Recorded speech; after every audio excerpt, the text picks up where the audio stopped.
kind of a big loss Adam Zampa there through that sort of middle period. Just couldn't get that third wicket tonight.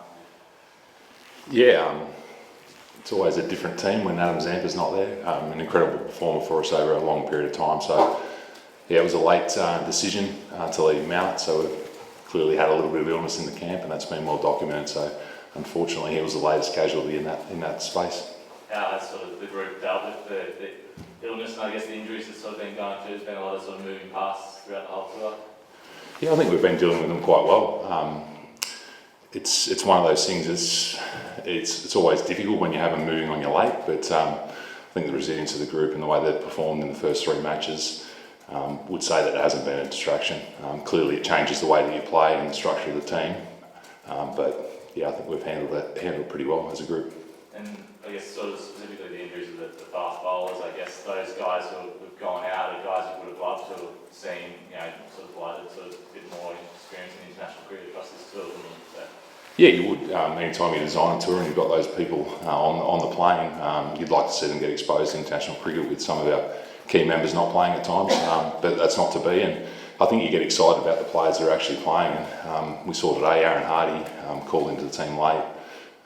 Some critical death hitting there to get us up to a total, which I thought was a fantastic effort as a batting unit.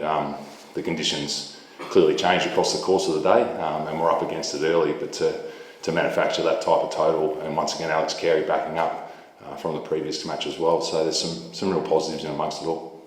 Alex has certainly made that sort of question around that wicket-keeping spot quite a difficult one going forward, hasn't it, with Josh out injured? Yeah, it's always a good problem to have when you've got people competing for spots within your team, and unfortunately Josh was injured in the T20 series, and Alex has jumped into that spot and done incredibly well. So as I said, it's always a good problem to have. Just on that, especially if it's already batting at the moment, do you see either of them playing as batter only? Yeah, it's always something that we'll consider. If you think back sort of 12 months ago, we had Ingo and Kez in the same team. So it's quite possible, and the way that Alex is batting is very impressive, and summing up the situation, navigating through the middle against spin.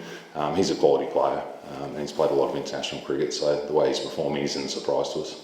And just the fact that it ends the 14-run winning streak, but that's been an incredibly impressive streak. Where do you think this team sits at the moment, I guess in the cycle with the Champions Trophy too, just around the corner? Yeah, the streak's something that I suppose we didn't speak a lot about, and others spoke for us around that, but it's definitely an incredible run of games to be able to maintain an undefeated sequence like that. Where do I see this team? I see this team evolving with young players coming in. We've clearly got a Champions Trophy where we'll be pretty settled in terms of the players that we're looking at for that, but there's no doubt then you start to forecast forward to 2027, and some of the players that we're blooding at the moment, we'd like to see them potentially, in that transition become key members of the Australian cricket team, and at the moment they're putting their best foot forward. Obviously difficult for you to talk about opposition players midway through a series, but England think they've got a really good one in Harry Brook. Yeah. And that was a pretty special innings. What do you think? Yeah, full credit to Harry today. I think he's an impressive player, and he's going to have a long career for England. He's going to give some headaches over the journey. The way he played, the way he led today, sometimes you've got to take your hat off to the opposition, and this is one of those moments. As I said earlier, the conditions for our batting unit were incredibly difficult, and to post that total I thought was equally impressive from our batting unit, but the way Harry iced that game is impressive. Can you just let us know what the situation is with Travis Head? Was he 50-50 ball, or what was the situation there? Yeah, he should be right for the next game, so won't sort of go into that any further, but he should be ready to go for Lords.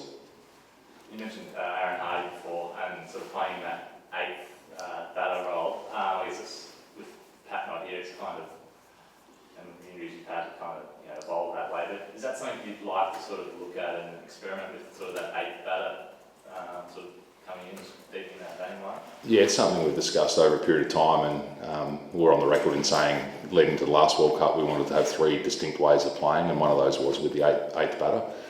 So we've done that previously. The all-rounders aren't always available and fit, so therefore sometimes that team's not on the table, but we feel as though with the all-rounders we've got with Cameron Green, Aaron Hardy, you throw Marcus Stoinis also into that, who's not here. Will Sutherland's been exposed across the journey as well, so you start to work through that. Matthew Short is an all-rounder in his own right as well, along with Glenn Maxwell. So we've got options to be able to structure up that way. We do like to lean towards the 3 quicks with Adam Zampa, but clearly that's another way of playing, definitely. And he spoke a bit about it yesterday, but sort of he gets a brief chance, with the bat sort of coming in. He's been pretty solid over these last few games. That must be promising going forward. He can sort of fill that role down the back. Yeah, definitely. And I think he was rewarded in the position that he was put in through Steve Smith, doing that that grunt work early, along with Mitch Marsh, along with that middle order. So I think that any batting unit is a collective, and that work that was done early allowed obviously Alex Carey and Hards to finish off at the back end. So we like to view it as a collective, but he was definitely impressive today.